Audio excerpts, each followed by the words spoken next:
আমার প্রিয় ত্রিপুরাবাসী, শারদোৎসব উপলক্ষে আমি সমস্ত ত্রিপুরাবাসীকে আন্তরিক শুভেচ্ছা জানাই। আমি আশা করি কোভিড-19 এই পরিস্থিতিতে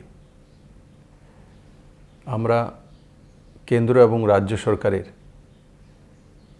যে দিশানির্দেশিকাগুলি রয়েছে সেগুলোকে মেনে মায়ের আরাধনা করব এবং মায়ের কাছে করোনা মুক্তির প্রার্থনা করব। ওর প্রার্থনা করার সময় আমাদের ধ্যান রাখতে হবে সোশ্যাল ডিস্টেন্সিং, মাস্ক পরিধান করা, স্যানিটাইজার ইউজ করা और নিট অ্যান্ড ক্লিন থাকা। এগুলি আমাদেরকে করোনা থেকে মুক্তি দিতে পারে। আর সর্বোপরি আমরা আমাদের আত্মীয় স্বজন পরিজনকে নিয়ে মায়ের আরাধনা ব্রতী হব।